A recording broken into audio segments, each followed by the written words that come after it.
chose que de douter de toi? Comment pourrions-nous faire autre chose que nous méfier de toi? Comment faire autre chose d'amener la création dans le désordre? Comment faire autre chose que de pervertir tout ce qu'il y a autour de nous? Accorde-nous ta compréhension pour devenir intelligent et obéissant au Père. Nous ne broncherons plus devant les événements. Papa, Yahweh. Oh, oh, oh, oh.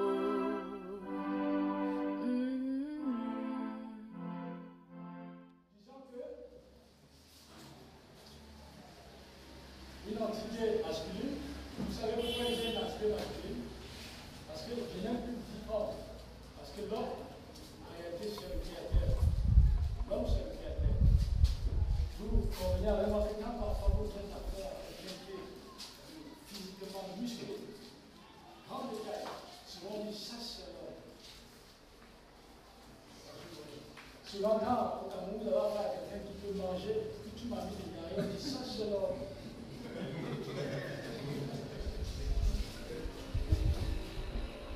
Mais seulement, en fait, on veut faire les gens aux qualités exceptionnelles, à la force, à la puissance, et qui nous révèlent les caractéristiques du Créateur. Lui, l'homme, quand le Messie disait, je suis le fils de l'homme. Donc, vous voyez une entité masculine avec une entité féminine.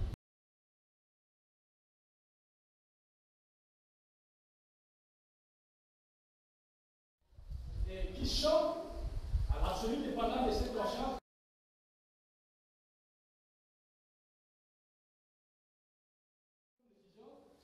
Ce qui est demandé, c'est cette conscience.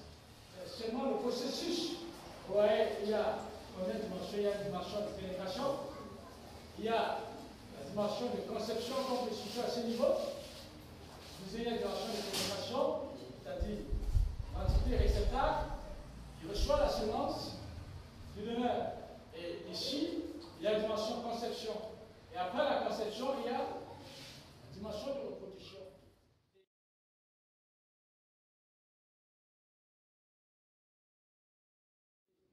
Remarquez bien ceci. Quand un enfant naît, il pénètre l'univers. Et bien avant que nous revenions dans les choses, je voulais rappeler quelque chose d'important. Quand vous avez dans les individus qui sont à ce niveau, si par exemple vous avez 30 ans, ou 40 ou 50 ans, je vous dis, avant que le Créateur ne vienne se révéler à vous par sa parole, c'est 50 ans de bêtises qui ont été construites ici. C'est 50 ans de ténèbres qui ont été construites. C'est la raison pour laquelle c'est un processus de construction et de déconstruction. Si vous avez 30 ans, 20 ans, avant que, je dis c'est 50 ans, non seulement déjà vous êtes le produit issu d'une conscience, mais quand vous pénétrez l'univers, vous faites face, vous êtes soumis à une éducation. Et sur le plan informel, l'informel c'est qu'on peut recevoir la maison comme instruction venant des parents pour nous sociabiliser parfois, et aussi sur le plan formel, l'éducation, c'est des institutions étatiques et autres. Donc, vous voyez donc qu'au fil de cette année, et aussi ajouter à cela les événements auxquels on peut être confronté, c'est une personnalité qui s'est bâtie en nous, mais c'est une personnalité, c'est la personnalité de Satan. Parce que derrière l'éducation, c'est Satan. Pourquoi ils le disent comme ça? Parce que la vraie éducation, la vraie instruction, comme le Messie Yeshua a été instruit, c'est celle qui vient du Père. Donc, ce qui fait que ces instructions que vous recevez, que ça soit sur le plan encore plus que le parent, il est le produit d'une conscience. Ça veut dire que ce qui vous communique, ce sont des repères. La Bible explique. C'est cette conscience. Et les événements auxquels vous êtes confrontés, parce qu'en fonction des événements auxquels nous sommes confrontés, une personnalité s'est bâtie à chacun de nous. Donc, fini, si le Créateur vient se révéler là, vous avez par exemple 30 ans, c'est quand même de malédiction qui a été construite en vous. D'où parfois, si ce n'est pas la pénétration, c'est-à-dire du souffle, celui qui est ici, qui vient, puisqu'il est plus grand que celui qui est ici, il vient vous sortir de là où vous n'avez aucun pouvoir. Et quand un enfant pénètre l'univers, vous voyez que quand l'enfant pénètre l'univers, il n'est pas très conscient de qui il est. Nous sommes d'accord? C'est pourquoi votre enfant là, s'il s'appelle Joseph, comme mon fils à Josias, il n'y a que cela que quelques semaines qu'il a commencé à connaître son nom. Quand il est bébé, vous dites Josias, c'est comme si vous parlez au mur. Donc, il n'est pas très conscient. Ça veut dire qu'il n'est qu'à un niveau de sensibilité. Il n'a pas un niveau de conscience dans l'univers. Il est simplement sensible. C'est-à-dire qu'il sort d'un univers pour entrer dans un autre. Et c'est ce qui se confirme avec le prophète Samuel. Quand Samuel va être déposé par sa maman chez le sacrificateur Élie, quand le Créateur va appeler Samuel, Samuel ne saura pas qui l'appelle. Puisque Samuel, il est prophète, il est appelé à être prophète, il est dans une voie d'initiation. Ce qui fait que le nom de Samuel, en réalité, il est supposé porter le nom du Créateur. Et parce que tirant sur l'identité du Créateur. Quand le Créateur l'appelle, il ne le connaît pas. Mais il va falloir que c'est quelqu'un plus avancé que lui qui lui dise après 3 fois que c'est le Créateur qui t'appelle, va te coucher. Et la prochaine fois qu'il t'appellera, tu ne diras pas, mon frère. Donc, c'est ce qui se passe. Donc, on n'est pas très conscient parfois de qui nous sommes. C'est la raison pour laquelle l'enfant, tous les nerfs. Quand il a chaud, il pleure. Il se dit peut-être que ce sont les parents, ou peut-être que je ne sais quoi. Quand il a faim, il pleure. Tous les nerfs. Et c'est la même chose. C'est-à-dire quand vous pouvez des rassemblements de personnes, même parfois qui commencent à marcher dans les voies, mais puisqu'on a affaire au bébé, tout nous énerve. Nous sommes des êtres fragiles. Comme l'enfant est fragile. Fragile. Les médisances nous énervent. Et quand on nous énerve, tout ce que nous vivons nous énerve. C'est-à-dire parce que nous ne comprenons pas que c'est utile à notre croissance. Parce que remarquez bien que tout ce que l'enfant vit, que ce soit parfois la fragilisation au niveau extérieur qu'on appelle maladie, que ce soit les chutes, un enfant qui tombe, mais tout cela participe à sa croissance, à son développement. Donc l'enfant n'est pas très conscient de qui il est. Mais au fur et à mesure que cet enfant se développe, il commence à être conscient. Parce que nous avons dit dans la dimension noyée, la dimension identité. C'est pourquoi Samuel qui est très petit, qui est appelé à partager une identité commune avec le Créateur. Samuel ne sait pas que c'est le Créateur qui l'appelle. Donc il va falloir que ça soit quelqu'un qui a des liens beaucoup plus avancés, de pousser avec le Créateur pour lui révéler que c'est le Créateur qui t'appelle.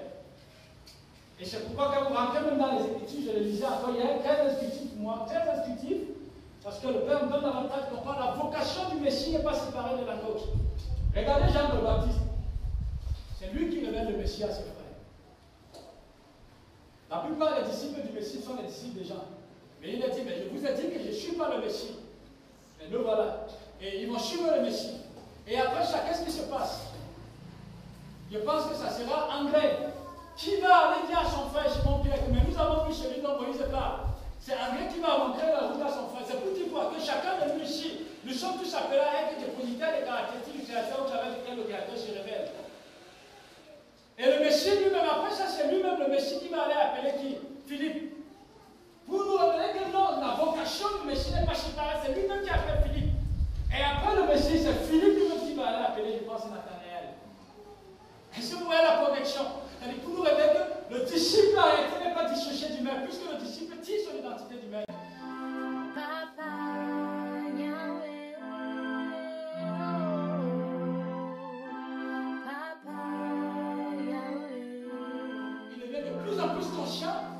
De l'univers dans lequel il est. Il devient de plus en plus conscient de l'univers dans lequel il est. Il passe le temps à se plaindre. Il passe le temps à se bagarrer. Il passe le temps à se discuter. Il passe le temps à rejeter. Moi j'ai des enfants, je sais. À rejeter toujours d'autres choses. Non, c'est elle, c'est elle. Tout simplement parce que les enfants sont montés par une énergie dont ils ne sont pas conscients. Et c'est la même chose, hein. C'est-à-dire quand nous ne sommes pas très conscients de qui nous sommes par rapport au Messie. C'est-à-dire nous passons le temps à nous plaindre. Nous passons le temps à renvoyer la faute sur les autres. Et regardez quelque chose qui est terrible sur les enfants. Je dis les petits enfants. L'enfant, il est doté, je dis bien, d'une audace terrible. C'est-à-dire l'enfant veut être le chef de la maison. C'est-à-dire quand il crie, quand il veut quelque chose, il pleure. On doit faire tout comme il veut. Et c'est comme ça souvent qu'on se comporte quand on est à ce niveau. C'est-à-dire qu'on veut imposer un leadership. Je dis ça à quelqu'un, le leadership ne s'impose pas. Le leadership ne s'impose pas. D'ailleurs, le leader, ce n'est pas un homme. Le leader, c'est le Messie. C'est-à-dire, quand il exerce son leadership sur ceux qui sont de lui. C'est-à-dire, ceux qui se rendent disponibles. C'est lui qui exerce son leadership. C'est lui qui dirige son assemblée. Ce n'est pas un humain. Ce n'est pas une énergie humaine. Il a dit que c'est en lui que tout l'édifice bien ordonné tire la croissance que donne le Théo. Et je disais à certains frères que quand vous avez les enfants à la maison,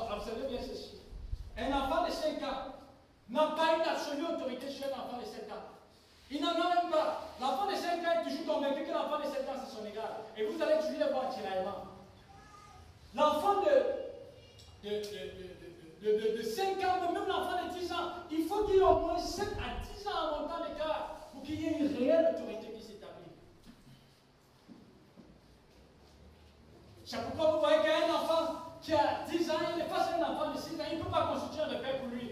Ils sont dans les mêmes jeux, puisque la vision qu'ils sont bien la même. La faculté de réception, de réflexion est presque la même. La faculté d'intégration sont presque les mêmes. Bon, ça veut dire que si on veut être un instrument au travers duquel le Père vient tirer les autres vers le haut, nous avons besoin d'aller plus loin. Ce n'est pas avec la force humaine, ça ne s'impose pas.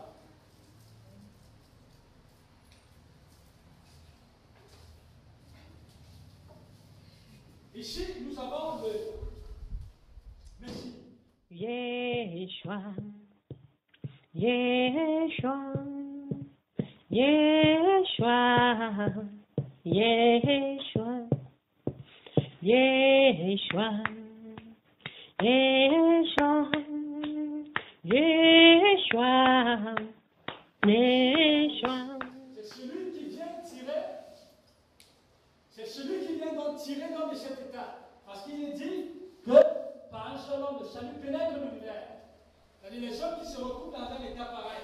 Seul le Messie a le pouvoir de les tirer. Parce que le Messie, il est plus grand que celui qui est dans l'univers. C'est où vous voyez donc la puissance de la omniscience, mes amis. Il dit la puissance de la omniscience. Vous savez ce qui fait en sorte qu'il est clairement révélé que Satan, il est faible devant l'énergie créatrice. Quand le Créateur vient par opposition en vous, ça veut dire qu'il vient vous donner le pouvoir sur Satan au sein de l'univers. Si vous comprenez. C'est-à-dire Satan n'est pas désintégré de l'univers. Hein. Il vient vous donner le pouvoir sur Satan au sein de l'univers. Parce que si Jonas rentre dans ma maison, et que je ne suis pas là, et que Jonas s'accapare dans la maison, ça ne révèle pas l'absolue supériorité de Jonas sur moi. Il va falloir que je sois présent, et qu'étant présent, Jonas puisse s'accaparer de tout ce que j'ai. C'est ce qui révèle que Jonas est plus puissant que moi. Donc ce qui fait que le Créateur, il ne vient pas sortir Satan comme le Messie disait. Je ne te prie pas de les enlever du monde, mais de les protéger du mal. Il ne sort pas pour ne pas Satan lui-même, mais ce qui prouve qu'il est puissant, c'est que ce qui vient vous conférer au sein de l'univers, Satan n'a pas le pouvoir de s'opposer à votre croissance. C'est pourquoi vous allez remarquer que des personnes comme les Daniel, au sein de la servitude, Daniel ne va pas se prosterner devant les personnes comme les Nebuchadnezzar. C'est ça la puissance de la nouvelle naissance. Les personnes comme Joseph s'est retiré à 17 ans. 17 ans, il va retrouver sa famille à 30 ans. Ça veut dire que Joseph va passer 13 ans où les événements avaient tout le pouvoir de le broyer, de détruire ses convictions. Mais puisque Joseph s'est racine bien là-haut, les événements ne participent qu'à l'affaiblissement de son espérance. Pharaon va changer le nom de Joseph. Parce que nous sommes dans la dimension, non, il y a la dimension identité. C'est-à-dire Pharaon veut détruire Joseph. Il veut communiquer une autre personnalité à Joseph. Mais puisque Joseph, ses racines viennent là-haut, sont plus puissantes que celles des Pharaon, vous voyez que Joseph a gardé les racines de ses ancêtres juifs. C'est ça la puissance de la nouvelle naissance. C'est-à-dire Joseph dans un territoire hostile, comme l'esprit humain, dans l'univers, territoire hostile, mais pas le pouvoir que le Créateur vous confère, et vous êtes au-dessus de l'univers. C'est pourquoi Jean pouvait dire, mais celui qui vient là-haut est au-dessus d'eux, tous. Tu quittes l'honneur, la gloire, la condition divine pour venir vers nous comme un homme, tout simplement révéler le Père. Toi l'amour fait chair, unique modèle sur terre, pour tous ceux qui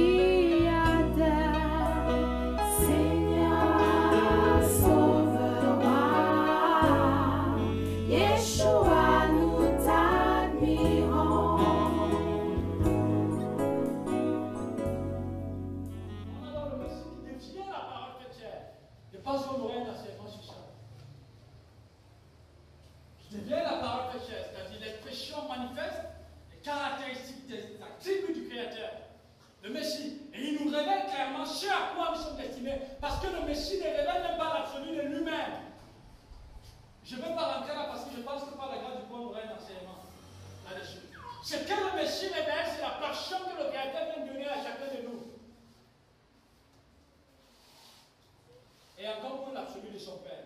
Je veux vivre avec de moi un cœur nouveau. Je veux vivre, dépouille-moi de ce que je suis. Je veux vivre, oh Seigneur, c'est mon désir. Mets en moi la semence de vie. Mets en moi la semence de vie. Mets en moi la semence de vie. Yahvé. Vraiment, au début de la nouvelle naissance, comme nous disons tout à l'heure. Et quand on est à ce niveau, vous voyez bien que même s'il y a la lumière lui, vous voyez que les ténèbres gouvernent. Ça reprend la question que mon frère a posée hier, aussi avant-hier. Vous voyez que voici la pénétration, c'est-à-dire de l'esprit humain de cette conscience, c'est-à-dire cette conscience qui avait déjà été noyée dans les ténèbres. Quand on parle de la nouvelle naissance, il y a donc la pénétration de l'esprit humain de cette conscience, cette conscience, c'est-à-dire la substance créatrice. Donc, l'esprit donc vient être pénétré de cette substance.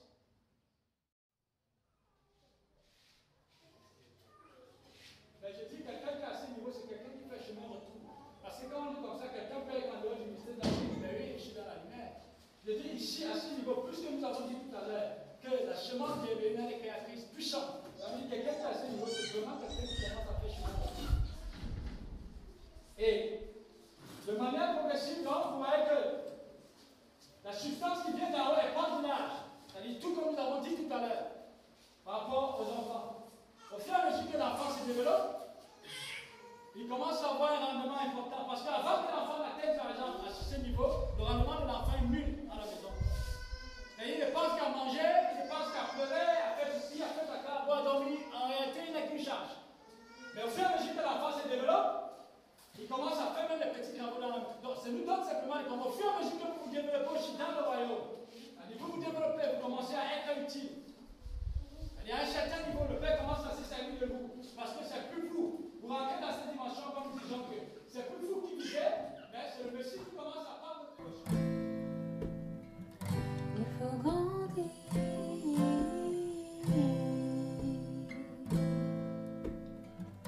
Il faut grandir. Il faut grandir. Il faut grandir. Il faut grandir. Il faut grandir.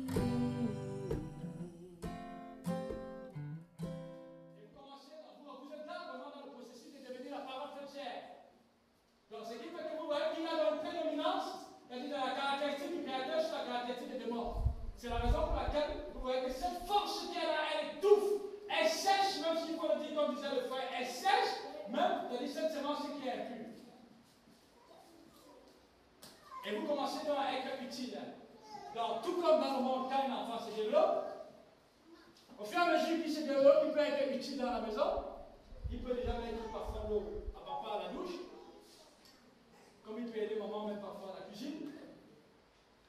Après, il peut être utile dans la famille. Il peut être utile dans la famille. Hein, mon frère Francis? Il peut être utile dans un service. Il peut être utile pour son pays. Il peut même être utile pour l'univers tout entier. Parce qu'il y a ce qu'on appelle les fonctionnaires internationaux. Donc, ce qui dépend, en réalité, ça dépend simplement du niveau de lien entre cet esprit, c'est-à-dire et la conscience de l'univers. Donc, c'est pourquoi vous voyez donc que quand vous arrivez dans ce niveau, je dis bien ceci, vous commencez à rendre témoignage de ce que le Messie Yeshua a vaincu la mort. Il a crucifié Satan à la croix. Ça nous donne simplement de comprendre que ce que le Créateur nous révèle et ce qui se dégage, mais ça vient détruire le règne du mensonge. Mais maintenant, là, ils vont se dresser contre la vérité pour nous en prendre. Et en fait, ce sont des nouvelles qui nous réjouissent. Ça nous révèle que non seulement nous sommes dans le bon chemin, mais nous ne croyons pas. Enfin. Et vous voyez dans cette croix plus qu'une commandant. C'est-à-dire ceux qui ont les liens avec lui, et lui, il a crucifié le Messie, le Jésus à la croix. Mais c'est vrai, c'est vrai. C'est Jésus qui est à la croix, c'est vrai, parce que Jésus a été crucifié. Mais c'est Jésus, le Messie.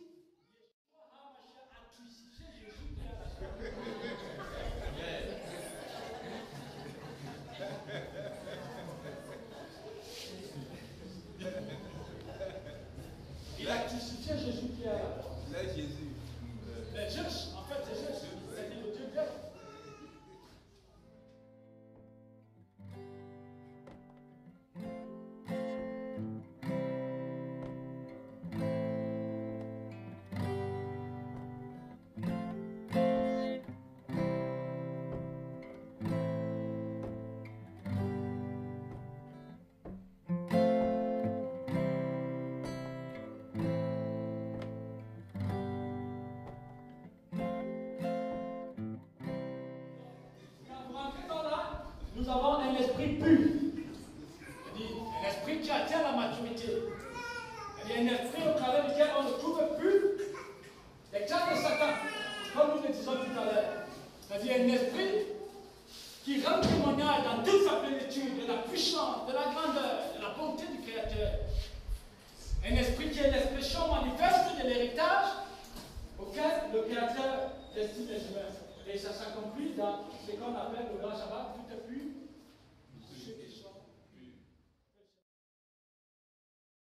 Comment pourrions-nous faire autre chose que de douter de toi? Comment pourrions-nous faire autre chose que nous méfier de toi? Comment faire autre chose d'amener la création dans le désordre? Comment faire autre chose que de pervertir tout ce qu'il y a autour de nous? Accorde-nous ta compréhension pour devenir intelligent.